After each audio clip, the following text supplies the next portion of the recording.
everybody. My name is Mark Fortin for Michigan Matters. Today is February 18th, 2026, Wednesday. It's a very important show today. We have a couple of guests, and our first one is Monica Yatoma, who is a fantastic candidate for Secretary of State. And tomorrow, matter of fact, at our office at 39099 Garfield, Monica will be here for a meet and greet where she can talk about her plans and ask questions. You can ask questions and so on. But anyway, I'd like to introduce to you our candidate for Secretary of State in Michigan. Nothing is more important. Well, there's a lot of important things, but if our elections are not honest, we're in trouble. We can't fix anything. So it's very important who we select as Secretary of State. Welcome, Monica. Hi, Mark. How are you? Good, thank you. It's good to be here. Mhm. I want to make sure you guys can hear me. Okay. So, this is a part where I talk about me. Yeah. Oh, okay. Yep, we talked about you. That's right. Yeah. So, like Mark said, candidate for Secretary of State. My name is Monica Yatoma. I got in this race for a number of reasons. My kids being my primary reason, but most importantly, to restore transparency, integrity, and accountability back to the Secretary of State's office, but especially back to our elections. And this message of transparency, accountability, and integrity is something that I've been fighting for quite some time now, ever since the 2020 election, actually. I became a delegate shortly after that. I was upset, like a lot of us, and like you, Mark.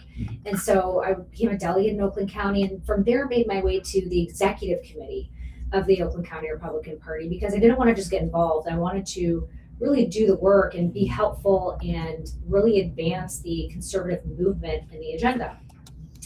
So shortly after getting involved, we ran into COVID, right? I know everybody remembers COVID, and it was a very frustrating time. And so during that time, I was frustrated as a parent. Well, one, I was frustrated because I felt like the government overreach was way out of control. Yes. Yeah. But then being a parent and watching my kids not be able to go to school and having to be masked to go anywhere and then eventually to go back to school, I just thought that was ridiculous. And I learned a lot during that time, because then I really started diving into things and doing my own research. And I thought, well, how are they getting into this? Or how are they getting away with this? Because it's not legal. But what I noticed was that if we don't push back, then they will continue to overreach and to take advantage of us. That's right. But when we say no, and when we push back, and when we say you can't violate our rights and you can't violate our freedoms, then they stop, they hesitate, and they think twice.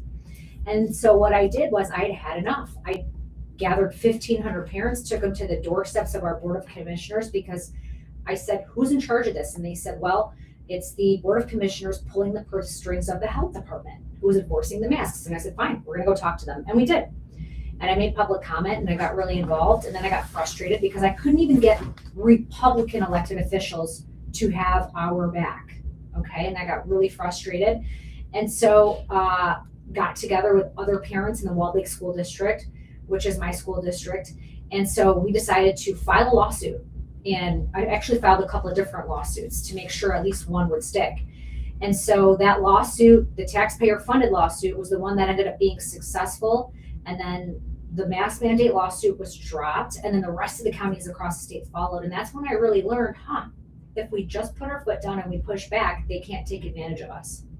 And so that's really how I got my start in things. But honestly, after COVID, I thought I was done. I just wanted to do my part, help my kids and the rest of our kids, and show the Democrats, no, there are parents out there that will stand up to you. But then 22 rolled around, and it was a complete blue sweep. We got our butts kicked and everything. And I thought, oh no. I knew if the Democrats didn't have anything in their way or stopping them, that they would come for the schools and they would come for the kids. So got together with this group again of parents, and one of them in particular, Nathan Paul, who ended up being my business partner with Great Education Initiative, he said, I think we should do this. And the idea was Great Education Initiative. And I said, this is great. Took the attorneys from the lawsuit, used them for Great Education Initiative. And essentially what we did is we used MCL, I want to say it was 1580. And it was just a law that said that schools couldn't teach sex ed out of the sex education setting. They had to notify parents and give them a chance to opt out. And so the schools weren't doing that. So we use these attorneys to help these parents, because I realized I might have access to financial and legal resources to protect my family and my kids, But the average family across the state didn't have access to that. So the goal was, how do we help these other families so we can help the conservative movement and help these families stick up for themselves and their kids? And that's how GEI was birthed. So we used these attorneys and we created these opt-out forms, and we helped parents fight back these schools. So if they turned in an opt-out form and the school said no, boom, we filed a lawsuit on behalf of those families. And we did that across the state. And then we realized, okay, we've got a ton of upset parents going to school board meetings and yelling and all these different things, but didn't fully know how to be effective and win those school board races and the seats that they were running for, right? So we built the training and the support that they needed to help them get through that process. And so in a year where we had a complete blue sweep, GEI was successful in winning a majority of the races that we had our hand in. Why? Because we could raise funds, we were organized, and we were strategic, all very important things. And we were winning races even in very purple districts and even some blue districts. So now fast forward a little bit, I connected with Turning Point USA, and I learned the 501c3 and the 501c4 model and how Democrats were winning.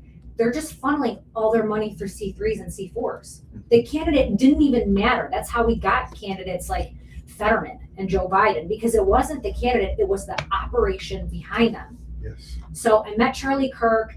I met a guy named Tyler Boyer who runs their C4 Turning Point Action, and went to Vegas. We had a whole conference there, talked about a lot of different things, and that's when we got together, and I brought the C4 idea to Michigan, right? Great Education Action. So I had to go out and raise a ton of money. And I went out in a year, raised just under $1 million. And so we used that money to hire door knockers and phone bankers and to do voter education and voter registration across the state, especially in my Chaldean community. We're a Catholic community, very conservative, but super low voter turnout. So I said, okay, I have to make this one of my projects. We have to get them out to vote. So we did. I stationed people in churches all across Southeast Michigan, and we registered voters, hundreds of voters.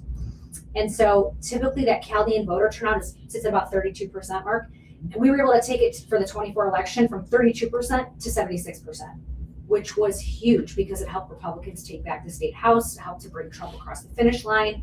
And so it was a really big deal. But most importantly, we showed that this model works, that knocking on doors, that making the phone calls, and that registering new voters, that's the get out the vote operation that we need to win, especially upcoming in a year like 2026, where these midterms are so essential for us. We have the governor's ticket, attorney general, secretary of state, all these big races. We have a Senate seat open again. Yes. And people keep asking, how are we going to win? Because it's not looking that great right now. I mean, I'll admit. But the thing is, if we can raise the money to get the right operation in place, this exact operation we did in 24, which I have experience doing, we can win, because that's what it's all about.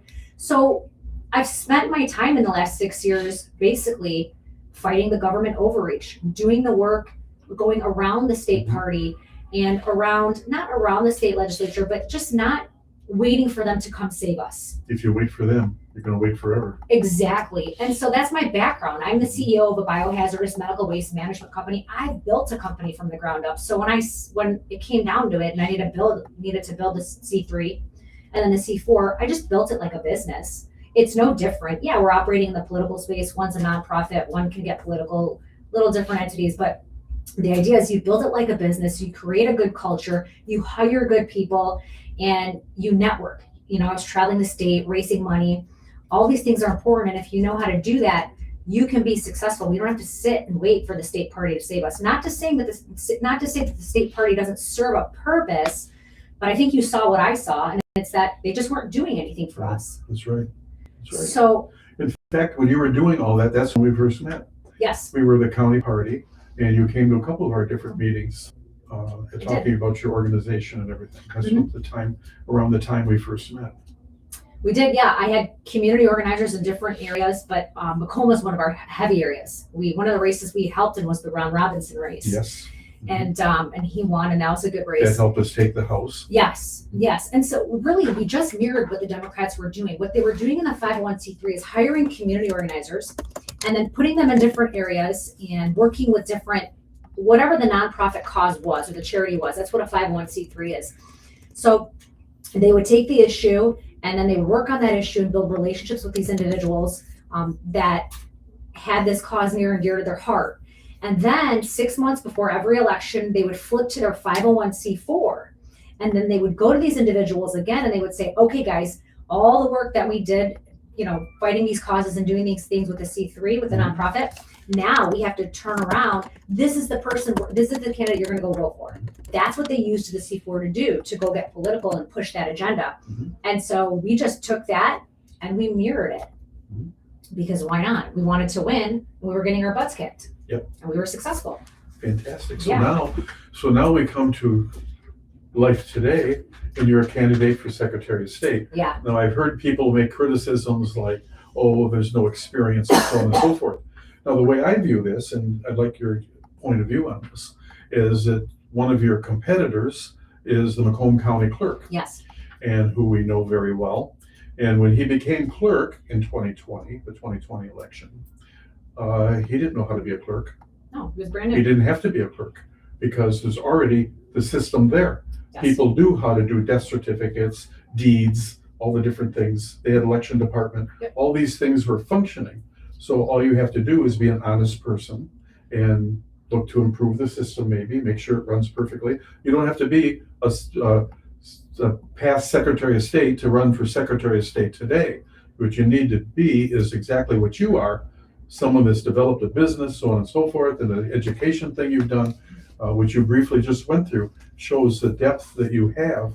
And to me, you have every ability in the world to run that organization and run it better, because God knows the one running it now, the Democrat, we have all this corruption going on, all these things that her election department have done, coming down on the clerks, and that irritates me. I don't want to go on too long because this is your thing, but what irritates me is that the county clerk in Macomb County, I've never heard him criticize this clerk in Lansing, in spite of all the things that she's put on the county, the local clerks, like destroying material in 7 days when the law says 24 months.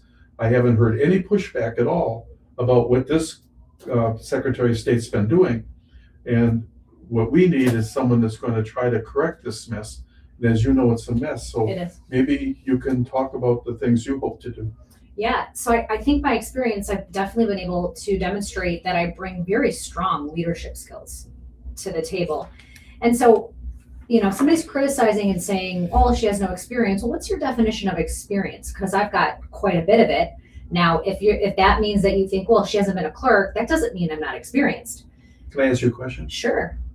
If I want a new license plate, what do I do?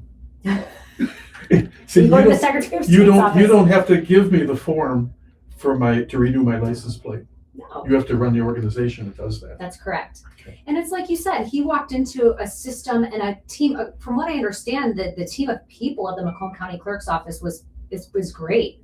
So he walked into that and he inherited that. And so, like you said, all he had to do was just pick back up on that and learn the process. And he also, during this 5 years of his tenure, had an ample amount of time to show that election integrity was something that he cared about and that he wanted to help support. And you're right, he has not spoke out about Jocelyn Benson. As a matter of fact, she had her Defending Democracy panel asked him to be on it, and he did. He did a panel with Attorney General Dana Nessel. So from what I understand, he has a good relationship with Jocelyn Benson. But I think the issue is he was getting a lot of pushback saying, well, why aren't you hitting on Jocelyn Benson? You're running for Secretary of State, and there's all these issues. So instead of hitting back on Jocelyn Benson, what he does is he grandstands and puts on this big show about the non-citizens in the jury, right? Does this big press conference and says that, they've known this since September. And so my immediate thought was, well, it's January. Why did you wait until now? Is it because you got in this race? And so why didn't you do this before? And so I noticed one of the reporters asked him, why only do you go back to September? He stumbled for a second and he said, well, it was the software got erased, or it was something with the software, right? It was software glitch. Not going back far enough or something along those lines. Right. But the thing is, even if you reset the software doesn't destroy the data. So either he's incompetent or intentionally hiding what they really did before September, because you should be able to pull that data and see how many non-citizens have been voting in the jury poll. But the fact of the matter is this, he did this huge press conference and it was this huge spectacle.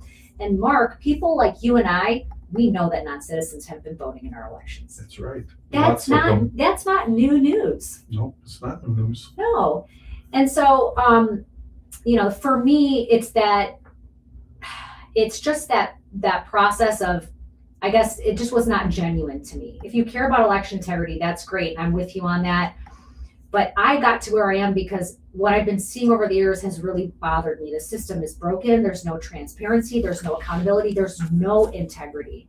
And so doing all the work in the education space led me to that election integrity space and we filed a lawsuit when we found out that on the college campuses, there is Civic Nation, a 501c4 that pushes this program called the All-in Democracy Challenge. And they send people and they go out to all these different college campuses. Think of all the big campuses that we have. It's all over the country, but here it's at U of M, Wayne State, Michigan State, Grand Valley State, it's everywhere. And so these 501c3s and the C4 Civic Nation has an agreement with these colleges, and somehow they are getting the private data of these students, which the first thing wrong with that is that that's a huge violation of FERPA, the Family Education Act. And that's why we filed a lawsuit, because what we noticed was that this student data was being used for Democrat partisan purposes. Democrat candidates had access to this student data. They knew who to send text messages to.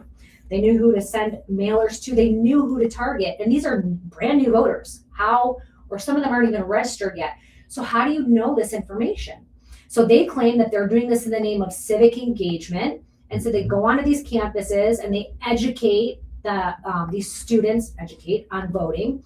But the problem is the people that run these organizations like Civic Nation, it's very skewed because they're all Democrats, and the messaging that they provide to these students means it's a progressive message. Yes. And then come to find out that Civic Nation, a 501c4, it's backed by the Obamas. Mm-hmm. Okay. So then we also find out, just keeps piling on, they're ballot harvesting. So not only are they doing voter education, they're telling these students they're going during the elections and they're saying, okay, come on and vote, and they're registering them to vote. But they're not registering them to vote using the right process. They're kind of just registering everybody, not checking for residency, right? So then you have students voting who don't live in that area, but they're voting, and that affects everybody that does live in that area. Why should they get a say on my life and what dictates how I live? You don't even live here. You just go to school here, right? So all of this is a huge problem. This is why we filed the lawsuit. But this is when I got involved in this and I found this out on the college level, the university level, I just started deep diving into everything. And then running the 501c4, in order to be able to chase ballots, we had to pull the voter lists. Mm-hmm. Mark, I was seeing things like missing ballot numbers, missing ballot tracking numbers.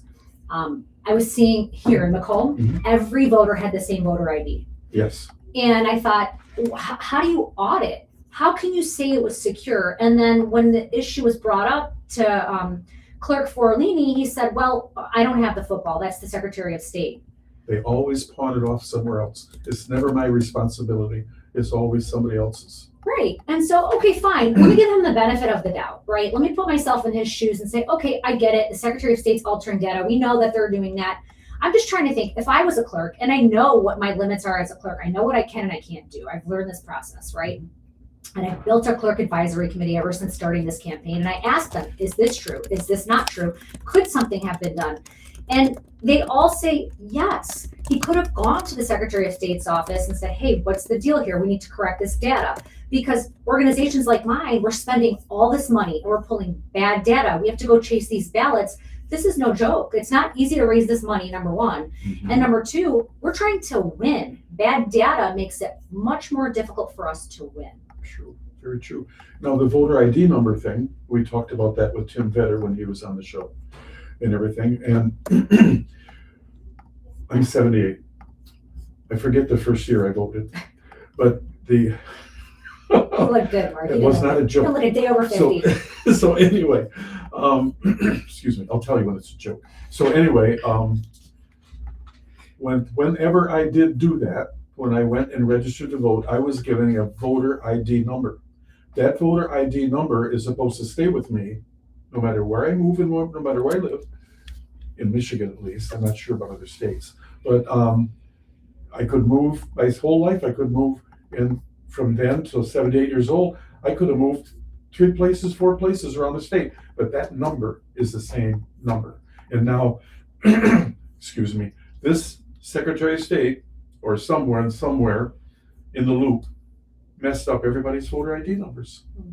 Now, if I was a clerk, whether it's township, city, county, and I discovered that, it would be known by the public because that's a real thing. Yeah, And then there's the voter history information. That's been tampered with also. it has. And our elections are so bad, it behooves all clerks everywhere, no matter what your level is, to stand up for the people and make this stuff known. But nothing was ever known to us. In fact, I was all over the state after the 2020 election, around 2022, I think it was. And everybody I talked to and asked, the people of Michigan know they've been robbed. They know our elections are corrupt. And yet every elected official I talked to defended our elections, Republicans too. Something's wrong right there. Yeah. And now we have an individual who's going to go and defend the system that wants to be Secretary of State, that will do nothing to fix any of this stuff because it's been proven so far it hasn't. Our elections in Michigan, if we hope to change the state and make it a republic again, we need honest elections, because whether it's school board or a millage or an issue thing, like a petition drive type thing, like this citizen vote thing, they all require elections. And if they're not honest, we're done. I completely agree with you, and you touched on something really important, our republic. And this is something that I like to talk about because we need to restore the faith back into our constitutional republic. Because of everything that's been going on, it's died, and it's really unfortunate. And people forget often that this is not a democracy. We are a constitutional republic, and it's important to keep the faith strong. There's a lot of issues, and Jocelyn Benson has not made it easy. And this is why I was never an elected official. I was never in a position of power, but I didn't let that stop me. My mentality and my life motto is, and this is in business too, it's how I've built my company and it's so successful. If I hit a brick wall, Mark, and I'm stuck, I'm not thinking like, oh shoot, I guess this isn't going to work. My thought process is, how do I go around this wall, or how do I get over it? And that's my thought process every single time, every scenario, every situation. And that's why I filed the mask mandate lawsuit, and I pushed and pushed. I pushed my attorney, and I said, file it this way, file it a different way. There's got to be a way we can win. This is why when I started the 501c3, like, I was not going to back down. I didn't need to be in a position of power to enact change and to get things done and to show our government that you are not going to take advantage of us. And so what's frustrating for me is when I see people in a power position, whether it's Clerk Forlini as a clerk or a state legislator, whatever it is, you have the power and the authority to do something, or at the very minimum, be a voice and advocate for us, the people that elected you and put their trust and their faith in you. Yes. Constituents. So if I can do all that as an average person, you're telling me that Anthony Forlini, as a clerk in a position of power, couldn't do a real forensic audit, couldn't step up to Jocelyn Benson, couldn't speak out against Jocelyn Benson and say, hey, we can't do this. Or how about when she went to go when Jonathan Brader, her director of the Election Bureau, said delete the poll book data after 7 days. Where was Anthony Forlini on that? That's illegal. We have a 22-month retention period. It's a federal law. There's only a few clerks that I know across the state that said, hey, we can't do this. We need to save this. This is illegal. And one of those clerks, I'm sure, as you know, is Stephanie Scott, who's now on trial because she wanted to follow the law. And unfortunately, they chose to make an example out of her.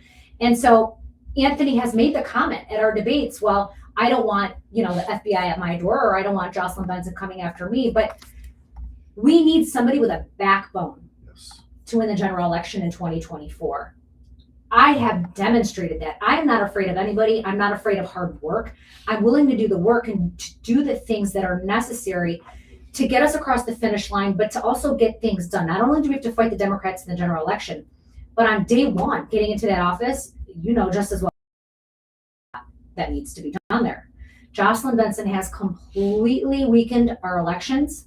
She's taken away all the safeguards. She's gone around the state legislature. She's gone to JCAR, the Joint Committee on Administrative Rules, Mhm. and enacted rule set change 13, 14, and 15. One of them affects the poll book data, deleting it after 7 days. Because when Jonathan Brader gave that directive and they realized it was illegal, she thought, uh-oh, I got to cover my tracks. Mhm. So she went to JCAR and turned that into a rule set to make it legal.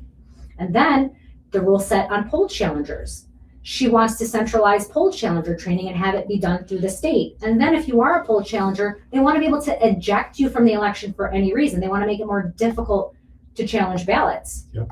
And then another rule set where right now, if we wanted to hire door knockers to go check and make sure, somebody lives at an address to help the clerks to make sure the voter rolls are clean, she wants to take that power away and say only clerks can do that. We can't use check my vote. We can't use death certificates or obituaries. Only the clerks can now do that work. So every chance that she's had to weaken our safeguards and take away any integrity from our elections, she has done it. And then the biggest issue, huge conflict of interest. She is the Secretary of State, managing and controlling our election process and also running as a governor, candidate for the Democrat side. Why is nobody screaming about this? Yeah, I know. It's Michigan politics.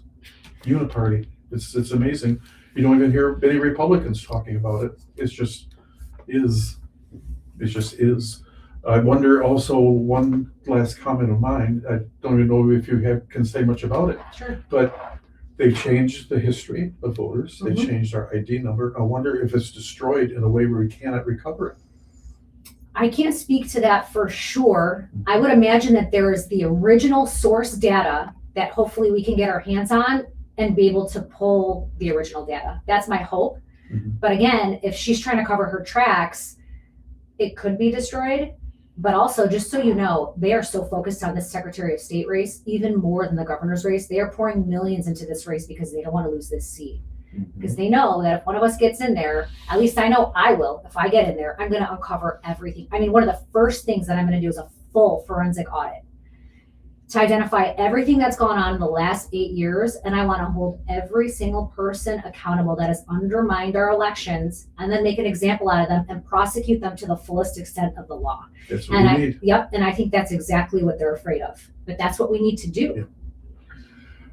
Well, my friend, I'm glad you're here today. Thanks for I want having to thank you so much. We're going to pause because we have Terry McCoskey next. Great. And we're going to pause. But I want to remind everybody that tomorrow at 7:30, we're having a short Michigan Matters meeting from 6:30 to 7:30, but it's going to adjourn promptly at 7:30.